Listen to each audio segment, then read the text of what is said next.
Before man caves and she sheds, there was the back 40. So have a seat on the tailgate, take a lean on the truck box, and join us here for Machinery and Memories.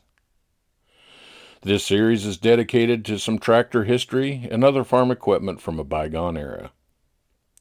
Each episode will have facts and figures from different equipment companies to inform, engage, and hopefully bring back memories from long ago. So set a spell, stay tuned, I'll be right back. Okay, I'm back again.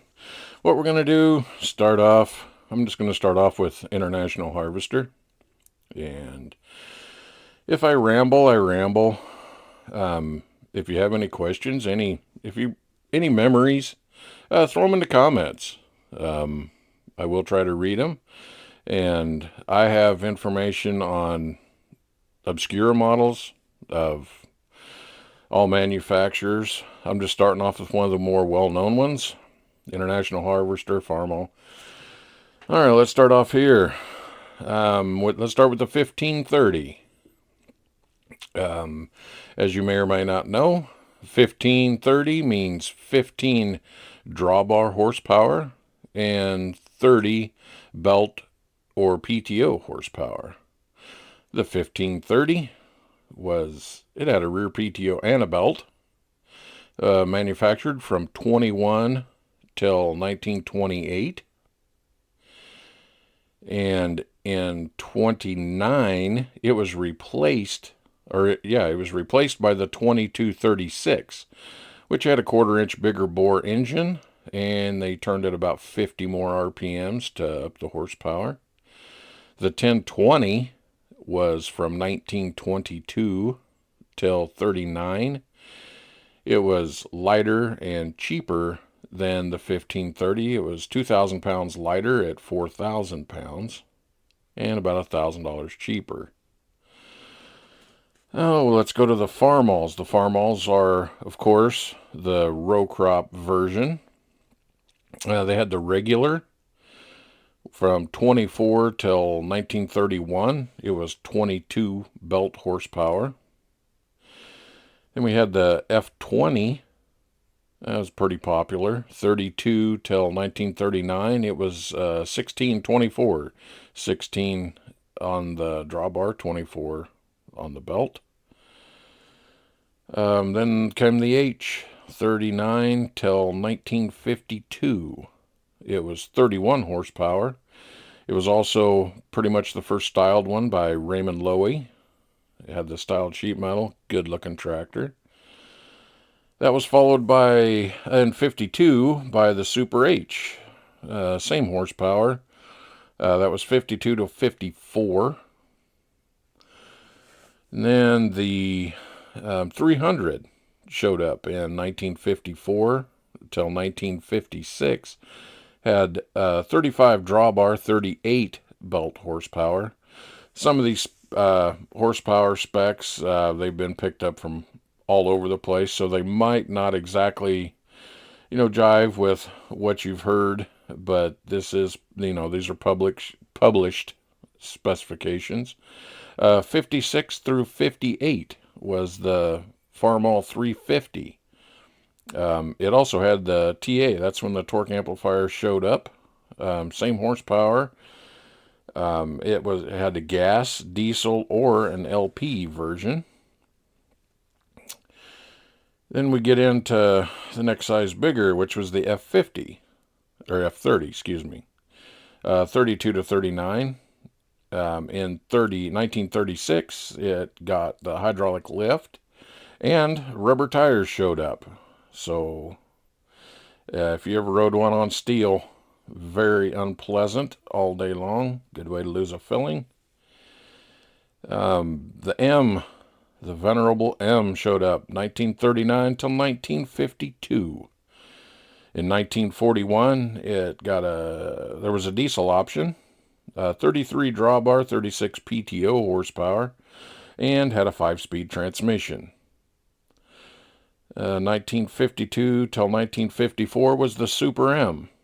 It had a, let's see, in 54 the TA was introduced, gave it 10 speeds, uh, 44 horsepower, 47 at the belt. 54 till 1956 was the 400. It was a 48 drawbar, 52 horsepower, gas, diesel, and LP. And the 450 was 1956 through 1958. And it had actually 52 horsepower and 55 at the PTO. So I don't quite know. Some of them change around. The newer models actually lose a little. I suppose that's parasitic loss through the, however they're gearing their PTOs or belts. I suppose there could be a little bit of difference depending on where they measured it from when they tested it. Some places don't tell you that. Okay, now we're back to the International Harvesters. The standard tread versions, instead of the row crops, so they called them International Harvesters again, we have the W4, which was, let's see, well, let's do it this way. The W4 through the 340, it pretty much went right back to the F series, the H, Super H, 300, 350. That's what the W series would just, it just meant it was the standard wide tread version. The W4, 1940 to 1953. Excuse me. The Super W4 was 53 and 54. They had the 300 utility, 55 through 56. The 350 utility was 56 through 58. And then the 330 was 57 and 58. And the 340, it hung around from 58 till 63. They pretty much all had the same engine as the row crop version, so, and the same options, so nothing really changed there. Oh, let's see. Then the W30 was from 32 to 40. The W6 was 40 to 53. The W400, 55 through 56, and it actually had 47. It had 51 PTO and 47 drawbar. The W450 was the same. Just styling cues and little fancy blings. That's all that really changed on them. The 460 had, this was Nebraska test. It was 36 drawbar and 50 at the PTO. So apparently they changed something either in the differential in the gearing. Pretty much dropped its engine horsepower, actually went down. Then we had the 560. That was from 58 till 63. Also, 44 drawbar, 61 PTO. That sounds low to me because they actually put this out as a 5-bottom tractor, which that's 14 was kind of a 514, the 14-inch plowshare was kind of the standard for plow bottoms at the time.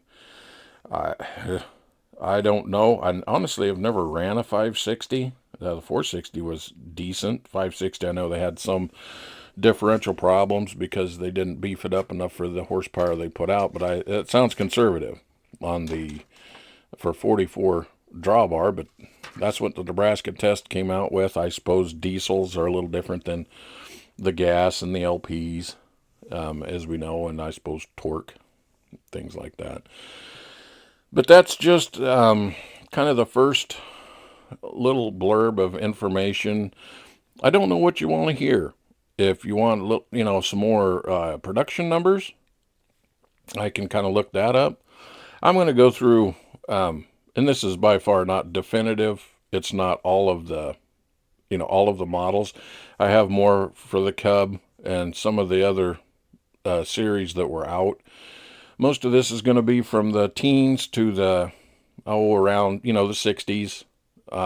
just to keep it fairly simple. And these videos would be like 2.5 hours long if I tried to, go clear through. I've got deer stuff, Oliver, Moline, some of the offshoots and the earlier stuff that got absorbed by some of these other companies. So if this works out and you all want to hear more, leave it in the comments. If you have a memory of something you ran, something Grandpa had in the shed, maybe you learned to work one. Maybe that was your first tractor you were ever on. Let me know. I'd really like to read them. Drop a comment and let other people let other people know. Share this. Subscribe. Turn on the notifications. I'll be putting these out kind of just here and there. I'd like to get kind of regular with them if there's some interest. It's always been interesting to me. Born and raised on a farm myself, still farming. We also have our original audio stories, check those out. And I guess for now, it's time to go out and look around, see what's going on outside. Close the tailgate before you leave. Don't leave your baling wire or your fuel tank laying in the middle of the road. Hey, we'll check you next time. Thank you for listening, and good day.